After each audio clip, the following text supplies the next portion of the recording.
All right, let's get the show on the road. They don't listen though. I've said that to my boys. I found out I have some family members here, and others who are working on family lines, so of mine and of theirs. So, let me pass out this other group of papers. This is census records and stuff that the church has and stuff that other things that will help when locating records.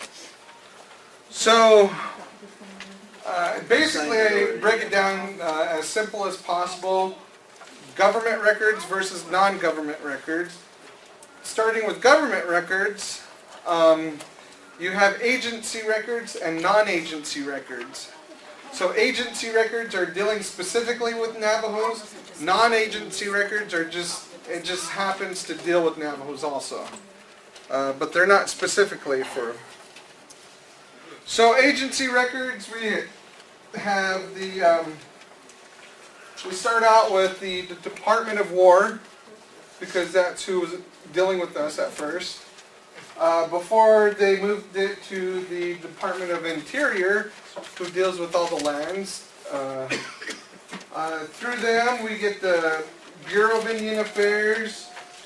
We have the National Archives, who's storing stuff, and tribal records.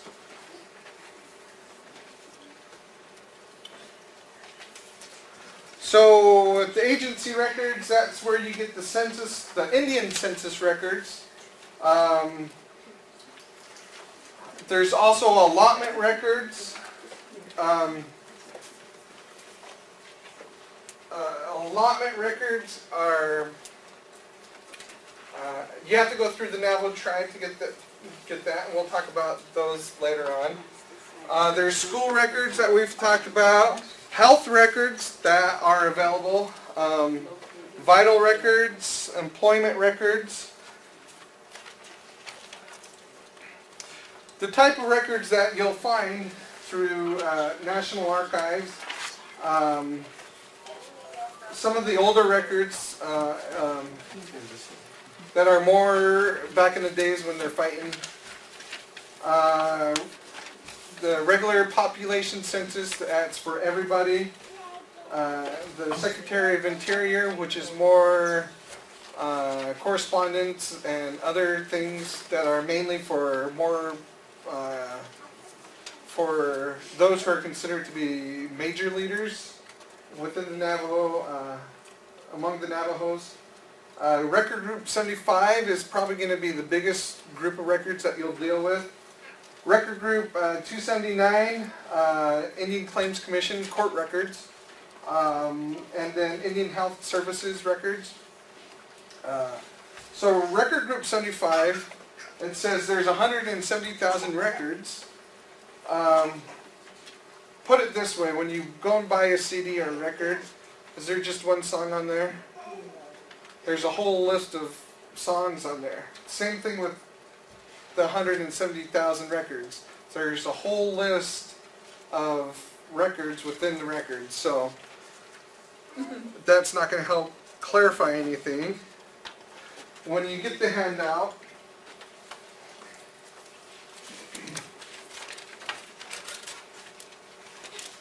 towards the back,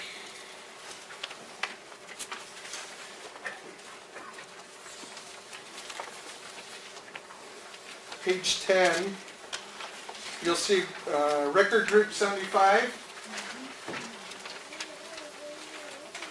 Okay, Record Group 75, it's an idea of what's there that is specifically Navajos.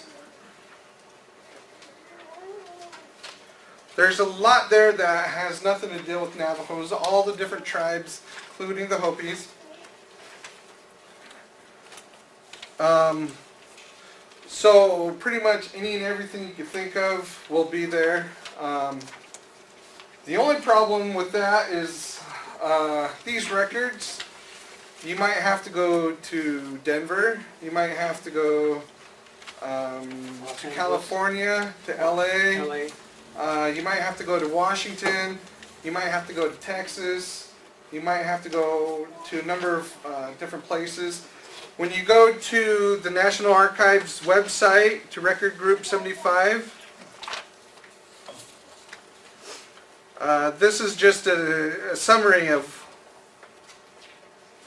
what's available.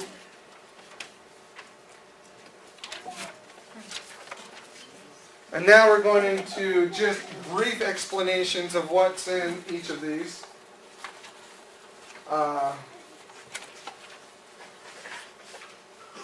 So there's Indian treaties, financial records, from clerks, Indian removal, land tax, allotment records.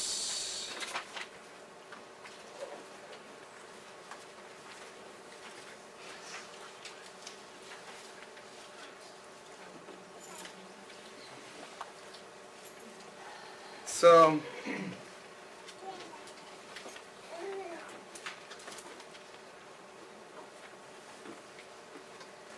let's just take a random one. Oh, records in Gallup. Textual records are located in Denver.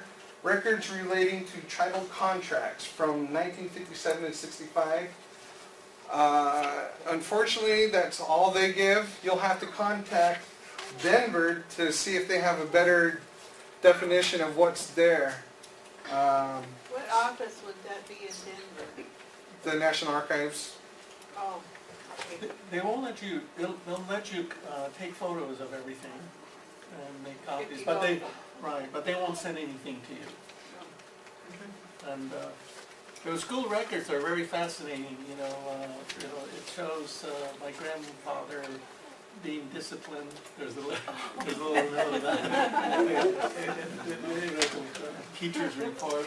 And so if you're doing family history and writing like a number of you are, it gives you some factual information, because we heard stories, but we don't know if they're true, and we sometimes would like to embellish the story, but this one will give you factual information.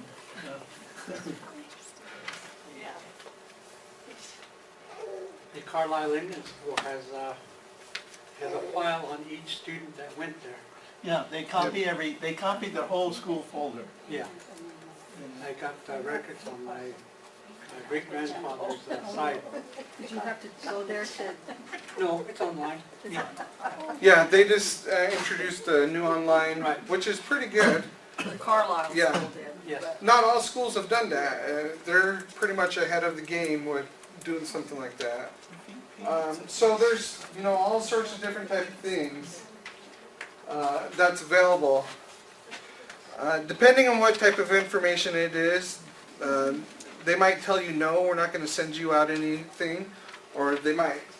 Here's the Southwest Indian Polytech Institute in Albuquerque, located in Denver. Student case files from 71 to 80.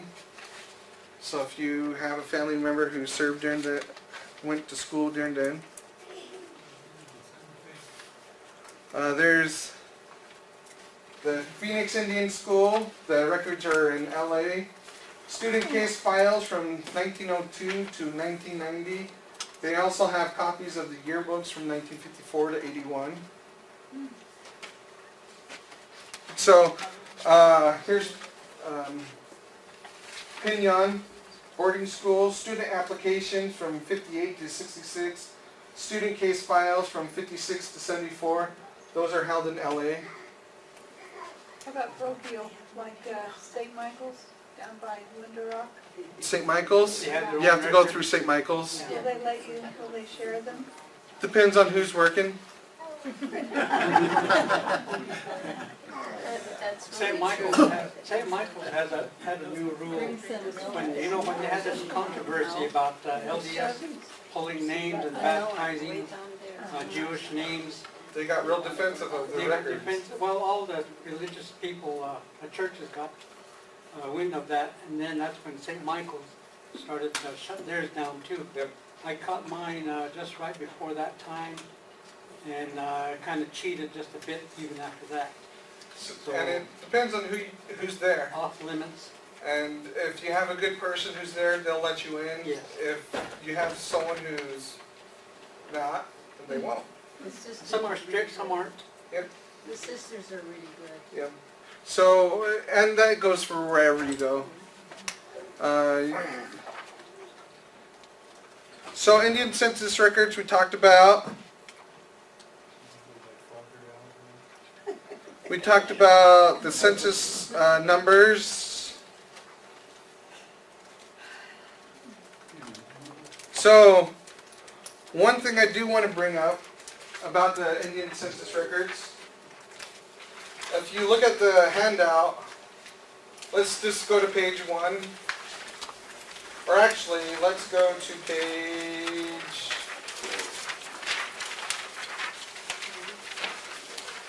3. The top of page 3. On the top of page 3, you'll see the Navajo agency records, and the definition of those areas differ by the year. And as you can see, the earliest year is 1885. What the census people have said themselves from their own mouths is that from this early period till 1930, records in between that time period are really not too accurate.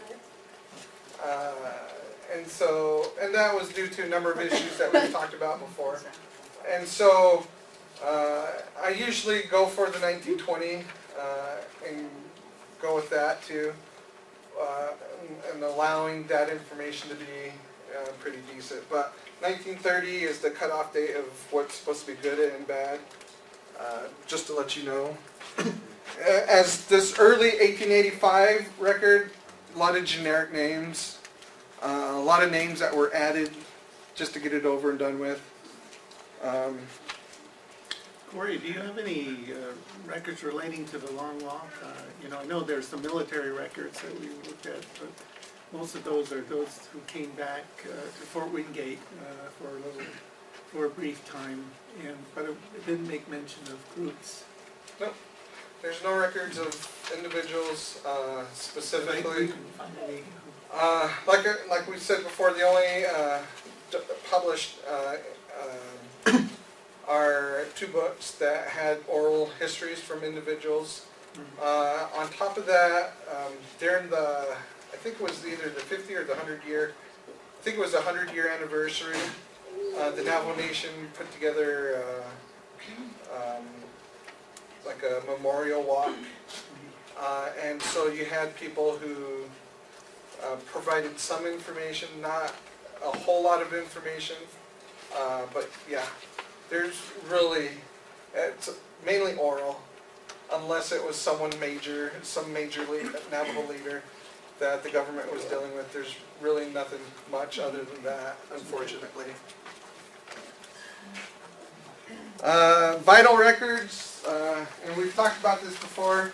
Arizona, they're really open with vital records, which is awesome. New Mexico, are like the Navajos, they're really stingy with their information. New Mexico will require you to have a legal reason to have, for them to pull records for you, other than yourself. So, yeah, that's New Mexico.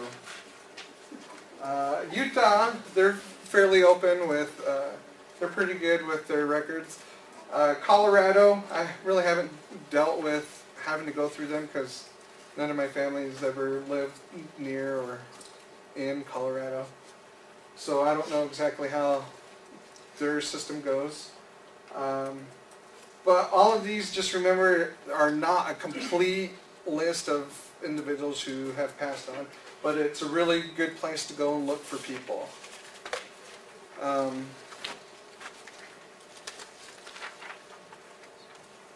Let's look at non-agency records from the government. We've talked about the Bureau of the Census doing the population records. You have the Department of Defense for military records. You have the Social Security Administration and court cases going through. So let's look at one of those. You were gonna talk about allotment? Yeah, we'll get to it in just a minute. Military records, like I said, go through the same route as you would with any military record to locate them.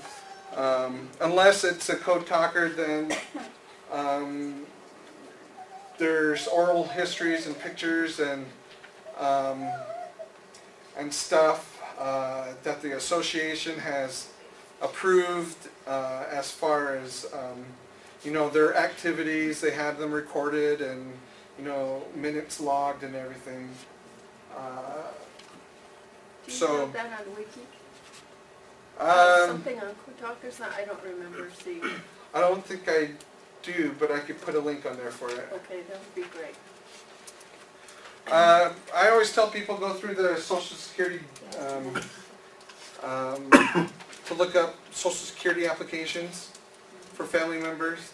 Everyone uses the Social Security Death Master File, or Death Index is what most people call it. Basically, all that is a business or organization like the church will buy information of people who've passed on, and they'll call it the Death Index. So if you go on to FamilySearch.org or Ancestry or anything, you can find some Social Security information, like their past numbers and where they're living and whatnot. And it should indicate if they were working on the railroad or... but you could take that information and go to the Social Security Administration and ask for a copy of the application that whoever wrote it. This is just a generic one. Yeah, that takes a long time. I've had mine requesting for 6 months and I have no response on it. So it is a long process, and it does cost about $29. $29. But the more information you provide to them, the better. Yeah. It should give their Social Security number, their name, where they're living presently at the time they're applying. Sometimes it will ask them what their job is, who their parents are and their names, their birth dates, male, say they're native, and usually it will have their signature or thumbprint and a witness if needs be. So I always tell people that's a wonderful way to find information. Don't forget that. Since I'm giving a copy of this to Mike, it should have the link to the Social Security Administration. The court records, there's all sorts of court records. We talked about the Navajo Hopi land dispute, but there's also the Indian Claims Commission. Basically, all that was in the 60s and 70s, the government said, okay,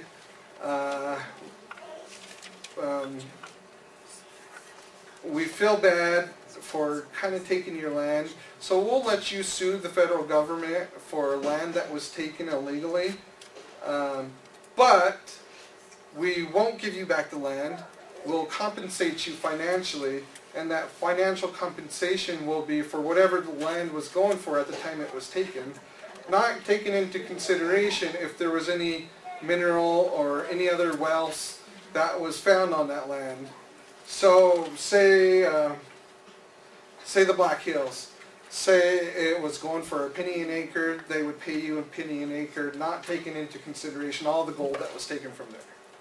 So that's basically what the Indian Claims Commission is doing, is finding out who wants to sue the government. If your family happened to be in in the border extension, we have several executive orders enlarging the reservation.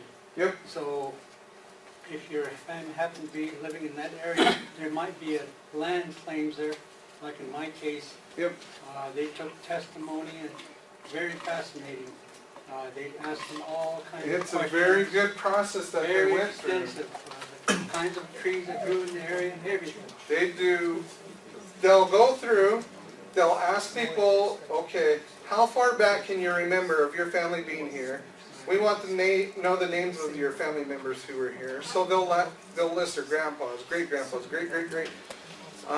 Then they'll go into, well, how far out have you been in this area? Tell us about your experience with meeting other people. What did you grow here? What did you do for food here? And then, not only that, they're going to start taking pictures of the areas, of old homes and old structures, and putting names to those of who it belonged to, and start doing little histories of areas to help go along with all of these land claims that are popping up through the Indian Claims Commission. So the only problem with that is that you're going to have about 5,000 individuals that are going to be interviewed and discussing some of these. Not all of them are going to be used in court. Some of them are. But since there's too many for one place to handle, they're going to be sent all over the U.S. Arizona, Florida was going to take it, but then they sent it to UCLA, and Illinois, New Mexico, Oklahoma, South Dakota, and Utah. So depending on what you need, some of these have put information of who they have, some of them do not. The University of Utah is really good with providing some of that information online. For an example here, they kind of, to go along with that, as they're going out, they're starting to do extra oral histories of other individuals. And so they're going to do one of my great-grandpa, and let's see, his interview, they are going to type up, transcribe, and they're going to throw it online.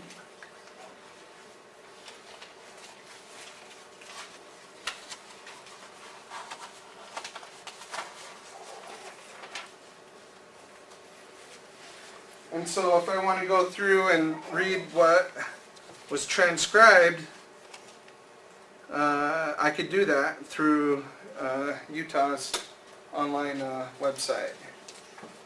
And they have a complete list of all the individuals, Navajos, Hopis, Paiutes, Utes, a bunch of other people.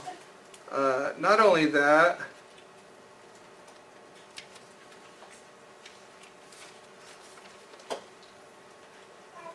they also put some of the audio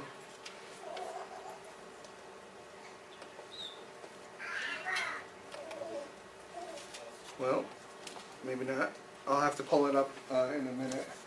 They also have audio recordings that they put online of some of the individuals. So it's a really good resource to go through. I always remind people there's other books. Here's the Navajo Mountain Rainbow Bridge Religion. They have a lot of good oral histories in there.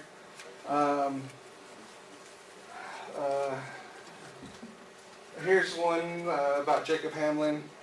The first Navajo he meets is a relative that he talks about and has a lot of interaction with. A guy in Blanding decided to go through San Juan County in Utah and write down all the cemeteries and where they're located and the information on those cemeteries. So a lot of family information on those. There's newspapers, a bunch of other different places. Anyone recognize this place? Albuquerque. Arc, Monument Valley Arc. Let's see if I have a better picture. That four corner. Here's a better picture. Library. The Navajo Nation Library. We'll talk about that in just a second. So, just a reminder again, some of the newspapers, which there's a list in one of the handouts. People always ask who else has records. Here's a published book by an author about the Catholic Church records of New Mexico, dealing with Navajos and a bunch of other pueblos and everything. A lot of generic names there, so I don't know if it will really help. There are records by the Spaniards and Mexico, because Mexico took over after the Spaniards, and they have them in their own buildings. Some are in Spain and some are in Mexico. And unless it's someone really important from the Navajos, usually a lot of generic names are used by the Spaniards. So,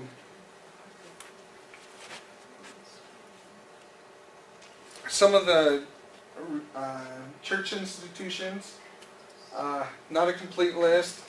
You have Rehoboth, the Sacred Heart Cathedral in Gallup, which has been there for a while. The Mission of the Good Shepherd, and kind of by Fort Defiance. St. Michael's, and so on. And each of these groups of religions have their own records, and you have to go through them. And depending on who you're dealing with, they might be helpful or they might not. Depends on your relationship and how you present yourself to them. Yeah, a couple others from Utah. St. Christopher's and Bluff. Okay. The Navajo Nation Library.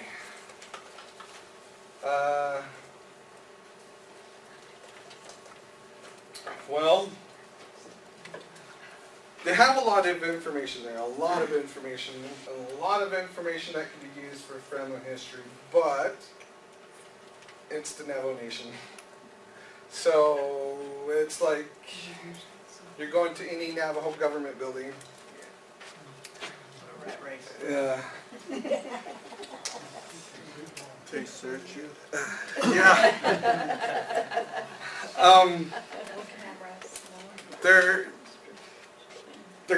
They're stingy with their records, and for a number of reasons we kind of talked about. And depending on why you're wanting to look at them, they might let you look at them or they might not. Since I was going in there for my master's thesis, they let me go through some of their records, but not all of their records.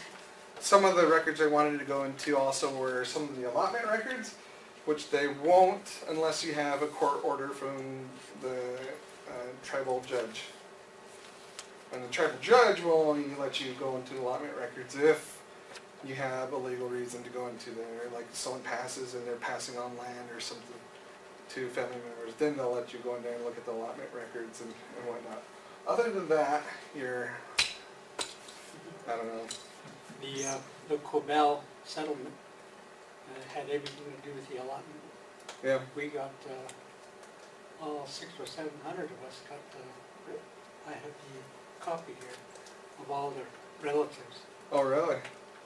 And in this case, it only originally starts with 160 acres. The Dawes Act of 1888 or so mandated that Indians get 160 acres. Mm-hmm. Then that got whittled down as it passed through the years, so that a bunch of us now, according to the Cobell settlement, we probably only have about 1 square yard to inherit, you know. There could, like in the eastern reservation, which is mainly where the Cobell applied, we have hundreds and hundreds of people trying to inherit 1 acre. And that was several reasons to do that. The idea was, okay, most people get 160 acres to farm, to grow, but they figured out, no, it's a little bit different out west. You need a little bit more land. But the goal is to take away land from tribes. And through heirship was a good way, because 160 gets split up between the kids, and that gets split up between their kids, and that gets split up between their kids. And so now you have Hang on, Cardi. little tracts of land that people are fighting for. So it's interesting. So, And as far as allotment records, I don't know if Cobell has a related sites that can give you information. They don't. Not for Indian reservations. And it might just because it's a different type of federal land. But as far as allotment records, the only luck that I've seen is if a lawyer dealing with a court case has to pull that out and use it in court, then you go to wherever they put their records and find it there. That's the only way I've seen allotment records. Other than that, other than my grandma passing, that was the only time we were able to get in. So the allotment, when you haven't get an allotment, it gets recorded at the county. So you can go there and take a look at that, those records. Since it's Navajo custom, can I take them a gift? They'll take it, but they won't let you look at it. Besides allotment records, they have, in the past, they would do family group, kind of like family group sheets. Family cards. Yeah, cards. They don't do that anymore. And depending on the reason why, it's the same way. If you have a good reason to look at it, they'll print out a copy to you. You could also ask for confirmation of someone's census number. What else will they do? The library also has, back in the 50s, they came to the realization that a lot of the older people were passing on. So the Navajo Nation themselves hired people to go out and to do oral histories and to take photographs. And so the tribe has that. And just from what I've seen going through them is that they won't let them, anyone, it's not open to the public unless you have a reason. And since I was doing my master's, they let me in and look at them. And they don't take care of it, so a lot of it is kind of not being taken care of, and it's unfortunate. But they do have a lot of things there. Is that? Go ahead, Shirley. I was just gonna ask a basic question. I've never used their library, so don't know anything about it, but it's just wondering, on those oral histories, are they on tapes? They're on reel-to-reel. And so you would just go in there and listen to it, And they've put some of them onto cassette tapes, and you can listen to the cassette tapes. oh, okay. And some of them they've transcribed, some of them they haven't. And so yeah. Okay. Any of them written out? Some of them have transcribed? been, yeah, Okay. I'm just curious. Very little of it. yeah, Not much. yeah. Because they pretty much ran out of money to do it at that time, and They kind wouldn't of let just, they wouldn't let anybody else come in and do it? no. No. Unless you got the right connections. I'm sure they would. Or I hope they would. Are the records only in the Winter office? Yes. Okay. What's that? Go to work Yeah, go work in the library in special collections. I don't know why they call it special collections, because it's like in the back room of the library, this little dark room. Yeah. If you wanna contact them, what's the contact information, or do you have to show up there? You have to show up. Well, I let them know beforehand that I was going to come, and then I just showed up. So yeah, they have, for those who are looking to get vital records, I know it's a whole different ballgame for birth certificates. My dad just barely got his. It's official, he was finally born last year, or the year Well, before. if you want to go to Canada, you have to have a passport now, Yeah. and then you have to have a birth certificate to get a passport, so. Yeah, there's a whole, I'm sure everybody knows about the fun of dealing with that. There's a story that my grandpa, well, they were in Navajo Mountain, they would have to go to Tuba City, and it's a pretty long trip there, so he would wait, 5-10 years before he would take information down to Tuba City, and one day he, on the way there, he decided to take a little detour and got a little tipsy and kind of mixed up everybody's birthday.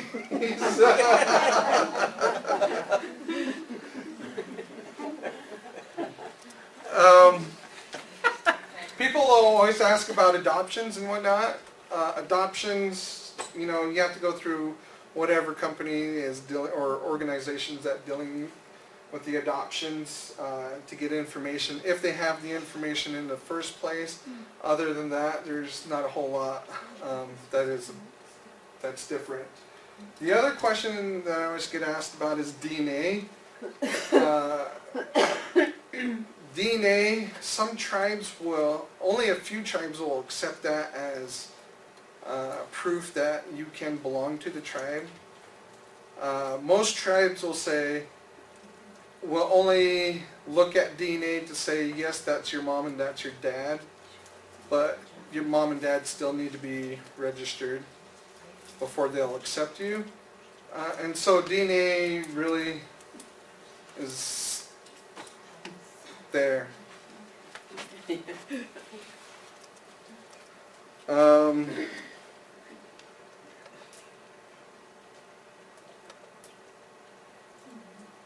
That's a fun one.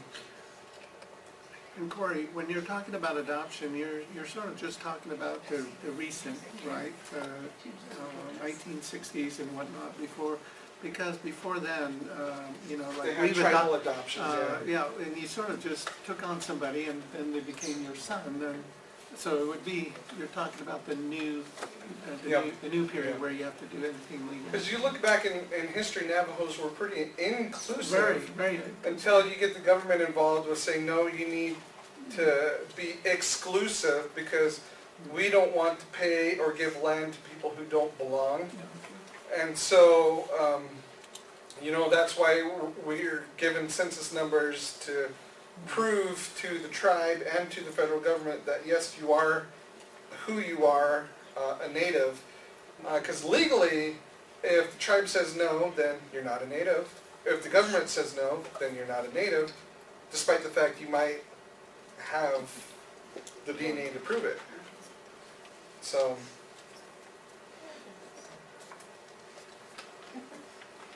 that's the federal government. So I threw this up here. Locksmith, Atcity. So this is when the church was having a hard time. They wanted to come down here for a number of reasons. They really liked the river as an idea of how to move a lot of Billiganas to Salt Lake. They thought sending them up the river would be a good idea, but they found out it wasn't. And they heard that non-Mormons were coming closer to Mormon territory, so they wanted to put settlements around. And so you'll see like Las Vegas, which is along a major route. Other routes, settlements will pop up. And so they're wanting to move down here, but the biggest problem is the river. They can't get across unless you go all the way around or go all the way to Mexico. So they're going to send Jacob Hamlin to come figure out how to get across. And because of that, the first settlement on south of the Colorado River is going to be Tuba City by the church.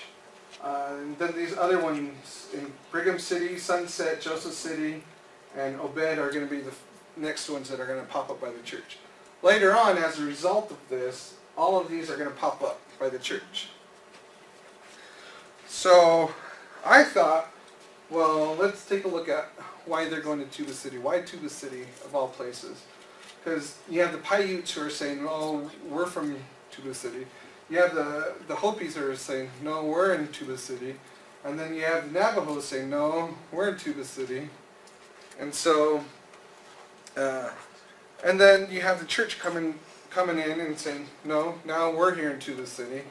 And the government who's looking at all of this saying, well, we have our own version of Tuba City, of what's going on. And so you have all these stories popping up about what's going on. But the first Europeans there were the Spaniards. And this is where they crossed down in Lake Powell at Padres Bay, which was an old Ute crossing. And so that's why I tell people that's why there's a lot of Spanish cities and places in Utah, is because the Spaniards were the first ones there as far as European countries. And eventually they're going to use Lee's Ferry as the best way to get across the river. And so we're going to, the whole reason why they're going there, they hear about these guys now, and they want to go convert them, because Joseph Smith was teaching about the second coming of Christ, and to do that we need an Indian group of people who are going to help literally build Zion with us, and Christ is going to come in second millennia. And they hear about these guys who build adobe homes, who are more civilized, and who have crops, and they don't move around.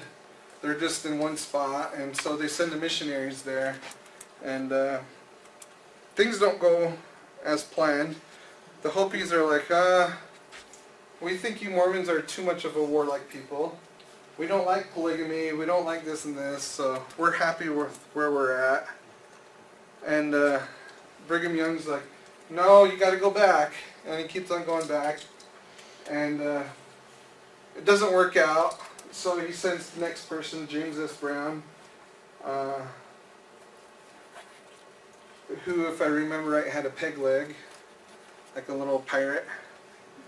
And they get meeting with this guy, who, Tuvi, and they say, we need help with the Hopis, because they're not listening to us. And they say, well, we would like to set up a colony somewhere nearby. And the Loma is like, no, we don't want you here.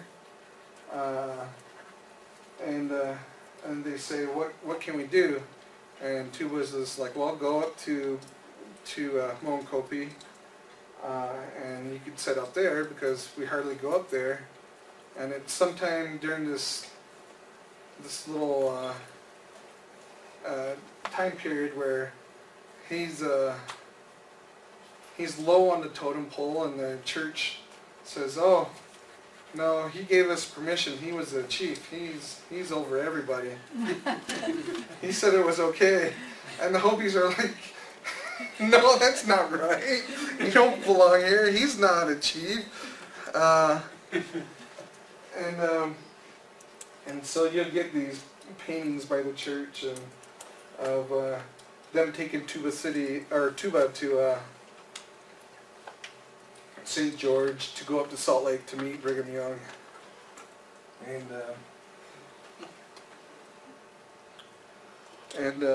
so the church, the agreement was that yes, you could set up here at Moenkopi for just a little bit, but we want you to go because we use this area for crops and whatnot.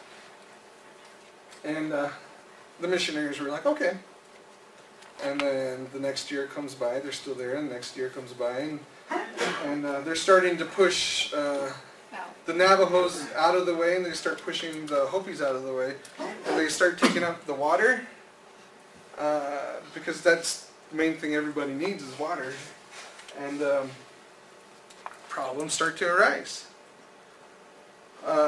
So much that they asked for this guy to come over to help out with the Navajos and the Hopis.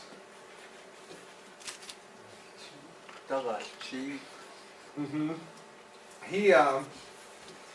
He made a name for himself during the Utah War. The government was sending people to relieve Brigham Young of his position as governor of Utah Territory. And Brigham Young sent him to go slow them down. So he burned up all the military wagons, and the military had to go back to Wyoming to lick their wounds until the next year. But that's why he became famous, and Brigham Young asked him to go down to Arizona to take care of business because he knew he was a little rough around the edges. And so he gets there, and his community doesn't do very well, and everyone within his community kind of get upset with him. They're writing Brigham Young, telling him we don't want him here anymore. And so Brigham Young sends him to Tuba to help out, to Moenkopi. And he sets up in this area, Middle Pasture Canyon. So you have like a lower, middle, and upper section, and it just so happens that this area is right next door to Atsidi, his brother. And Mark Smith decided to that he wanted all this, because right here's a water, the canyon, and all the water's coming this way. He decided to put a fence around all the water right here, which is going to cause a lot of problems. Because one of the agreements the Navajo made with the missionaries here was that the Indians had first right to the water. Anything left over, then the church could have. And him throwing up the fence didn't go very well. And Atsidi's brother was needing help with silversmithing. So Atsidi came with his family, and it just so happens one day that the sheep got in underneath the fence, went in and started drinking the water because they're thirsty. They're sheep. Blacksmith comes down, goes by, notices the sheep there, tries to chase the sheep out of the area that he's not supposed to have fenced in. And the sheep, trying to get the sheep to do something without help from dogs or anything, and they don't like you, then they're just going to scatter and run. And that made him really mad. And at that same time, 3 daughters, Atsidi's brother's daughters, came out to help get the sheep out. And with him getting all mad, he decided to go back home to get his pistol. So he comes back, tries to get the sheep out. The sheep aren't happy with him. He pulls out his pistol and starts shooting at the sheep and starts shooting at the girls. And the mom comes running out and grabs the girls, and they're hiding. And Atsidi and his brother come out to see what's going on, and they start talking, and they say, Atsidi's all, you better stop it, or else I'll start shooting your cows. And Lot Smith was just like, okay, start shooting some more sheep. And Atsidi starts shooting some of the cows. And then Lot Smith decides to pull the gun on Atcity and start shooting at him. And the first bullet missed him. And when he shot at Atcity, I think it said it hit the saddle. And then it spooked the horse to whirl around. And that's when Atcity shot again, and it went through the back. And that's when Lot Smith stopped shooting and called it quits and went home. And they knew all heck was going to break out, so they ran inside, grabbed the sheep, grabbed the family, and they booked it. It just so happens that there's kind of like a dam that they built, and there were 3 Mormon guys out there who were on the other side of the dam working. And when the sheriff comes to town to find out what's going on, they're going to record their eyewitness account, saying that they had x-ray vision to see through the dam what was going on.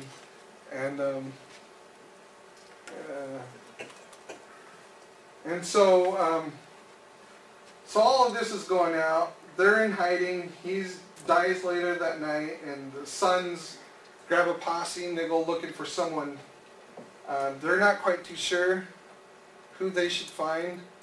The sons aren't quite too sure, and they're just looking for any Navajo to go look for, and they don't find anyone. They come back.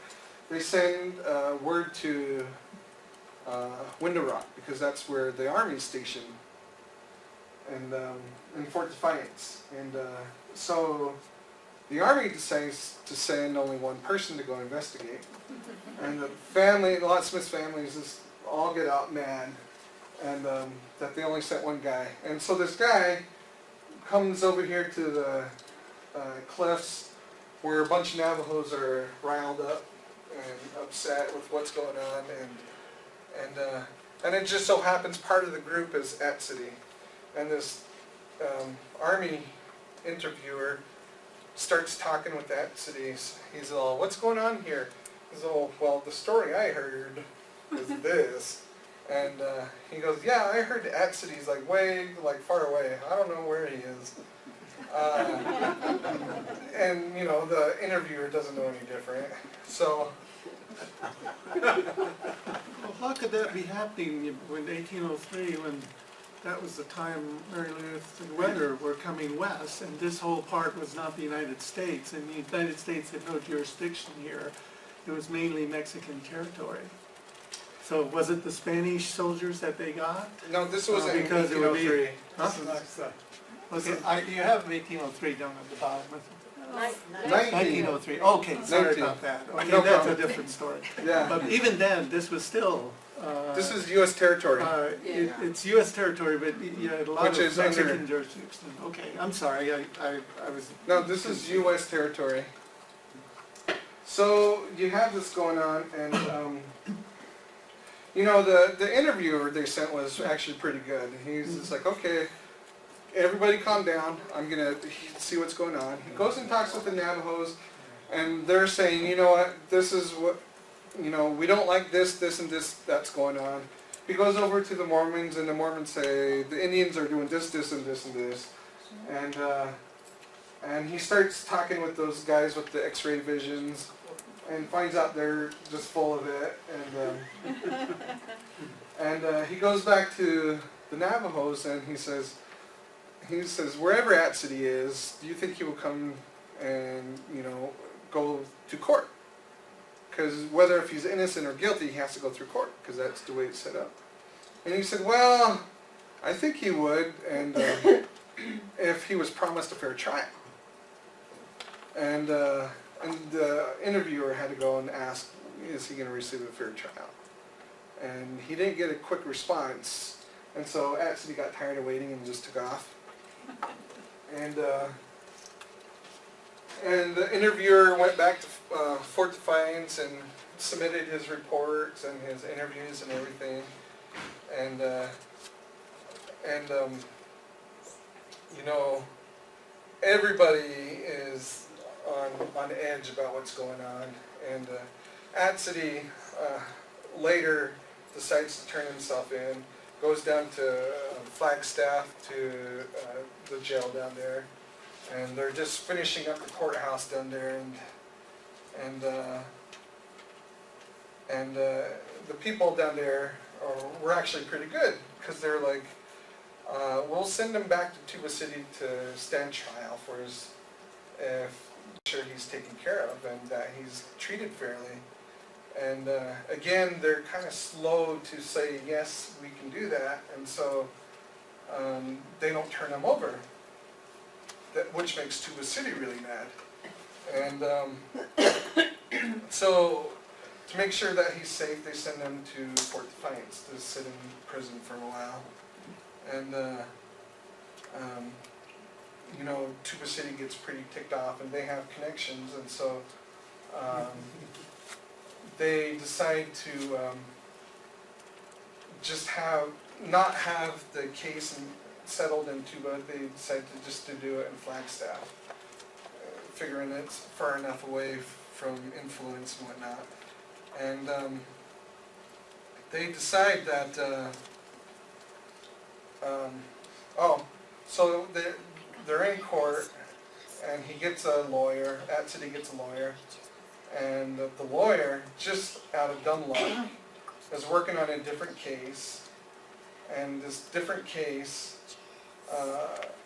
learns that one of the jurors on At City's case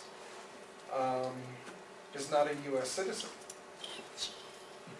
So one of the jurors on At City's case is not a U.S. citizen, and his lawyer finds this out. He was native, huh? Because we No. weren't citizens until From 1934. Mexico.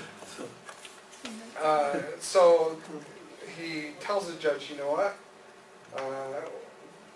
That ruins, the whole jury, ruins everything. We just pretty much got to throw this out because you're not following the rules. And the judge looks at, agrees with him, says yes, and notices, this was probably done in self-defense anyway, so he decides to acquit him. Throws out the case and says, you're done and over with. So while the At City's family, they went to go hide out at Navajo Mountain. And people have been living at Navajo Mountain on and off for years, decades. But his family that went to go hide out there most people consider to be the first permanent residents of Navajo Mountain. But before the court case takes place and everything, and while people are looking for At City, I don't know how well they were looking for him, because from the time this took place, from the time he went to court, was quite a while. And At City came right over here and staked a claim and submitted an allotment. So he was just like right over here, living the whole time while everybody's looking for him.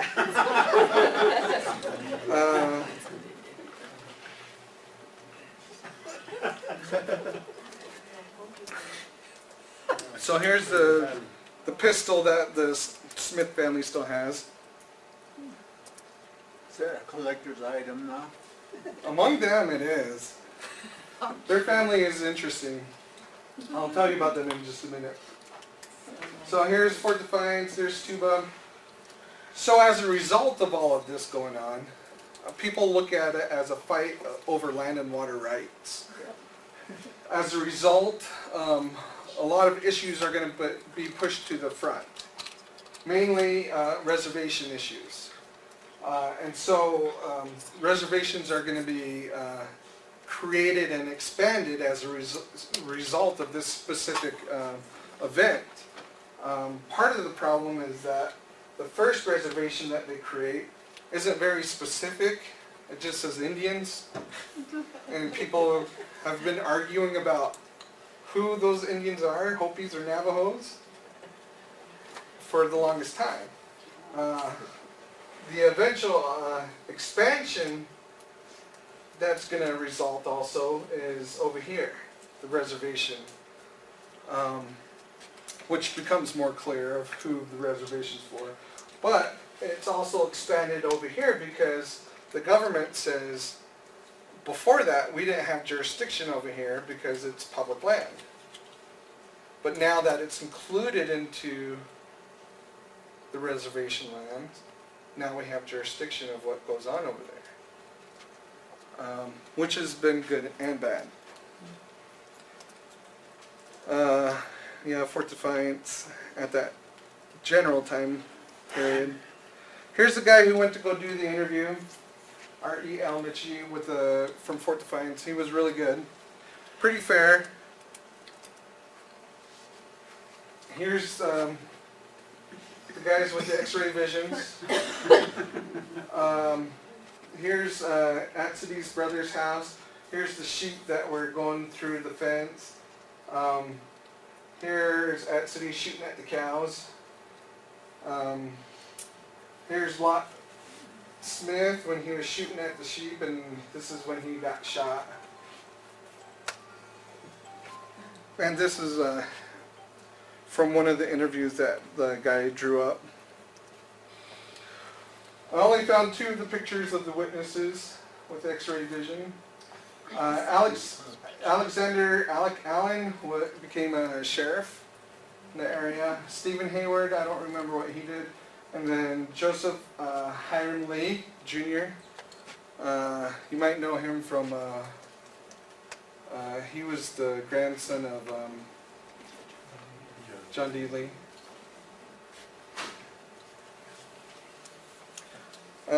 So these guys were little kids when they were hiding out. That's where they went to hide out. Some of the problems why people can't find them while they're hiding out.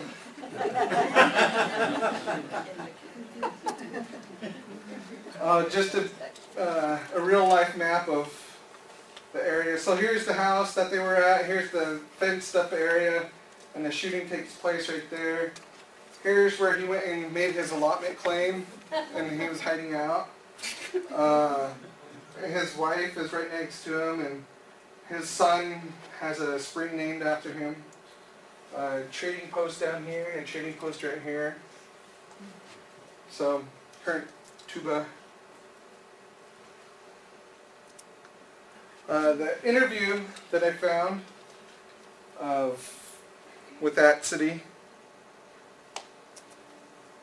he said him and Lot Smith were well acquainted with one another. He considered them to be friends. He even had Lot Smith holding some stuff at his house for him. Here's the courthouse that they built, newly fresh, when all this was going on.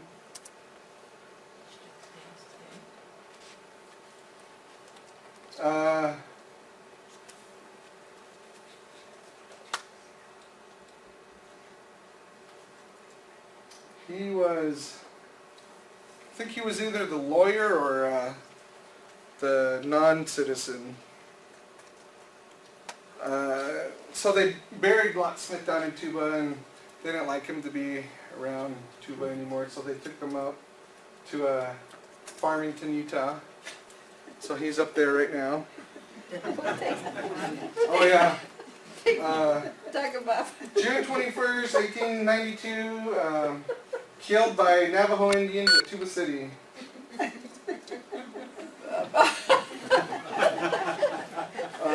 Yeah, the reservation expansions surrounding all of this. He did So- say he shot first. Here's Atsidy. Is either his second or third wife. I forgot who I was talking with. That was, yeah. This is a nephew of his. I don't know exactly how he falls into it, but yeah. A student that looks like him. So yeah, that's what I wrote my master's thesis on. Is Is he your relative? I would read stories about it and hear stories about it, which I'm sure a lot of you have. and a lot of the stories I heard came from LDS authors and everything, and they said, no, things went well down in Tuba City. It was great and wonderful. There's rainbows and flowers popping up and unicorns all over the place. But then I would hear the other side of the story from Navajos, and it was like, no, there's problems down there. We forgot about Disney, sorry. Yeah, and I said, well, let's look at it, see what really happened, and because I mean, it's dealing with colonization into this area, it's dealing with reservation expansions, and fights over land and water, and is this typical or atypical of what's going on between these two groups of people and whatnot, and so that's what I did it on. Corey, Good. we have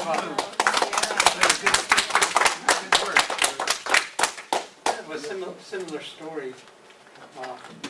We have a family story that says that there was a down in Sanders. That place is, right now, it's been made into the New Lands area, Yeah. the old GUA. But anyway, there's a place there, it's called Jacob's Well. We call it Coyote. Yeah. And there's a battle there they were trying to remove Navajos to Fort Sumner, Yeah. and the detachment of officers had to come out, cavalry. And my family story is that they had a shootout there. 3 soldiers were killed and 2 of our family members were killed. So my mom told me the story, and I've been researching that. I was reading a book by Gary Udley called Navajo Wars. You might have read that or heard of it. Yeah. And that little shootout is mentioned in that book. And I followed that trail and found military records in Yeah. Santa Fe that detail that shootout. Yep, and I'm sure if it's gotten there, I'm sure you can find other places where it's mentioned too. Yeah. And that's the joys of this following the paper trail. Where does it lead? Yeah, What and more can you find? And if you have some Mexican blood in you, the trail goes to Chihuahua, Mexico. That's where they have their records. Yeah. Let me. Here's that audio of my great grandpa. If it will play. Maybe. My laptop's been grumpy lately. Do you need a speaker? So where was Locksmith buried? Farmington, Utah. Oh, it's not working. But probably about 10 years ago, my wife and I were my 9-year-old was probably about 2 or 3 at the This time. begins statement 123 of Old Man Small Canyon. We were up in Provo, and we decided we want to go to the water park. And so we're going through the water park, and I'm researching all of this. And there's a cabana up there, and it says Locksmith Family Reunion. I'm like, what are the chances of that? And, just being the curious person I am, I'm like, you know what, you guys go over there just in case, I'm going to go talk to them. And just so happens, I'm like, is your locksmith the one that died in Arizona? And they're like, yeah. Why is this guy coming up to us? And I'm like, I don't know any subtle way to put this, but it was my family member that killed your family member.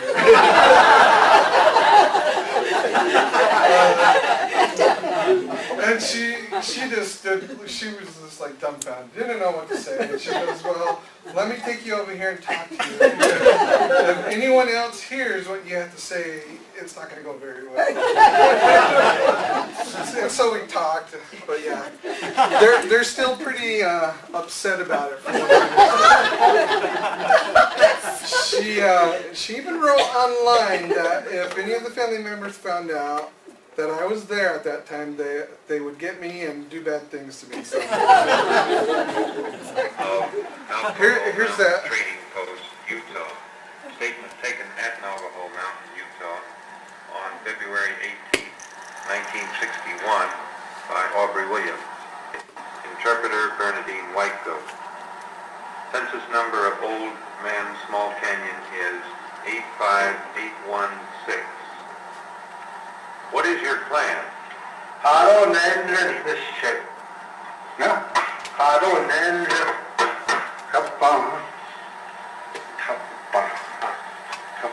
He's about 100 at this point, so he has a... How old are you? Put the Navajo shape. Good question.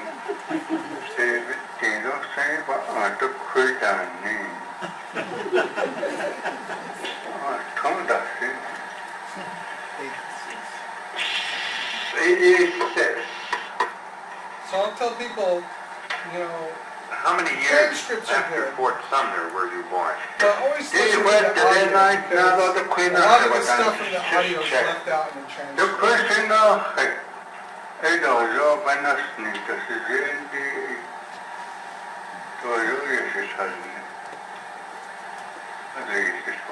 I don't know how many years after Fort Sumner I was born. Turns out he was Well, born if he is 86, when they were his year released. born would be When they were walking approximately home, 1874. to go back to the Where were you res, born? his mom was pregnant, and they stopped him outside of Gallup, and he was born there in Gallup. And then they kept on going after he was born.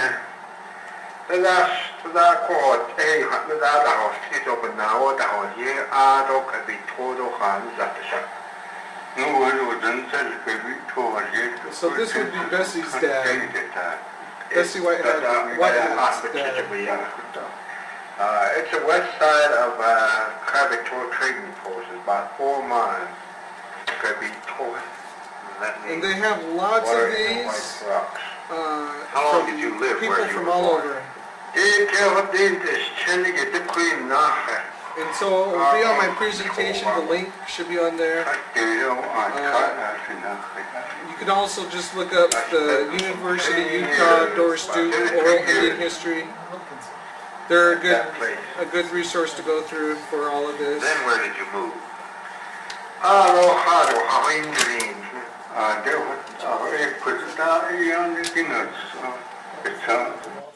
Any questions, comments, concerns? I have one question. Yes. When you were showing all that, it gave a reference to Reverend Smith. Yeah, Do you know what that was? Okay. that was just associated with the picture. There was no comments about him as to what, because he spent his last days at our trading post in Cameron. Yeah, So I knew him from, as a kid growing up. yeah, yeah. Railroad records, what can you say about that? Go through the railroad, that's the only way you can get those. And some are easier, you know, just like for everything else, some are easier to work with than others. Some have better organization in how they kept their records. But just go through the railroad company that they're associated with. Union Pacific or Santa Fe or whatever. There's Topeka, Kansas, a number of others. But yeah. These years before newspapers, is that as far as you can go back? Information you might get from newspapers? Oh, as far as the newspapers? Yeah. No, those are when they started. Those years on there are when those newspapers started. But you know, these records, It has a really good online collection of their papers. Arizona's been doing really good too. That, oh yeah, one of the questions was about the, which one? I don't. let's see.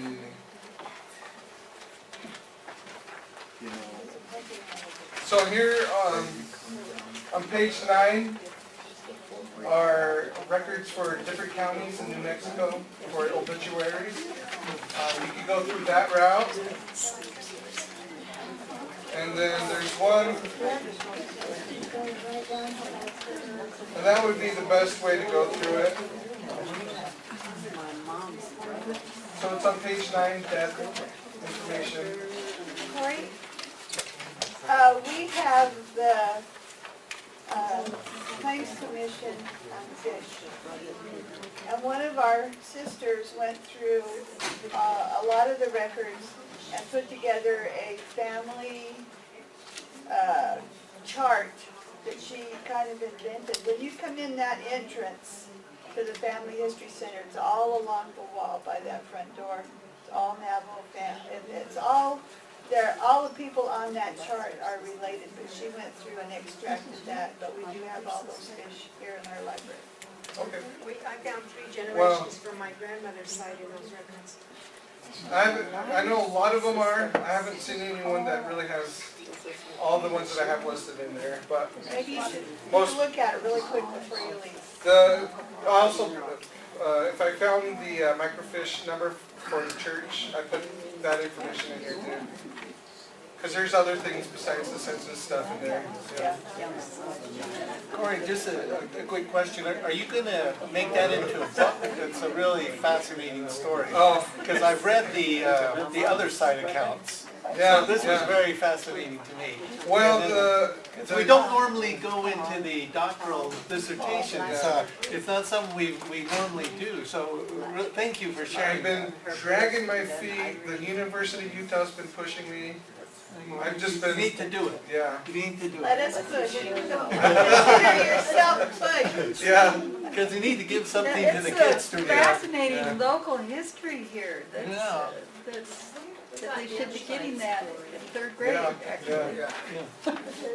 Would they do? I have a national archives of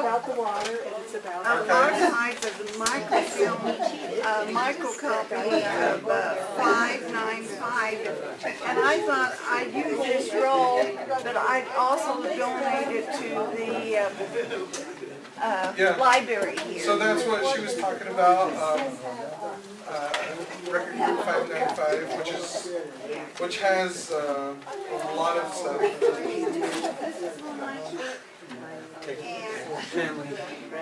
Family tree.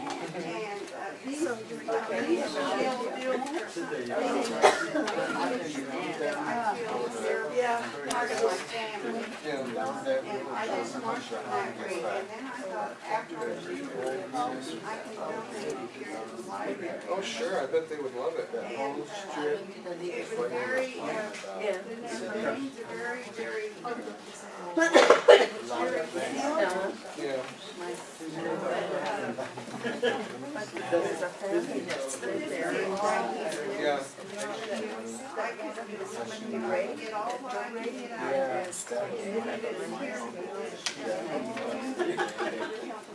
Oh, definitely.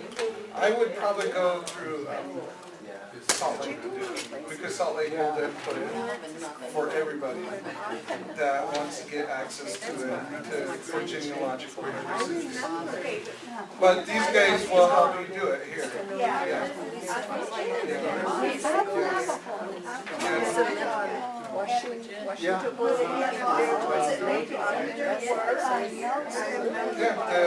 Yeah, the Family History Center here will get that all taken care of for you. Well, they'll help you go through the steps. Okay, that's all I wanted They, to say. I wasn't, yeah. because the lady that helped me and did that genealogy, she, and she's going down, and she says, "Mom, I can't help you."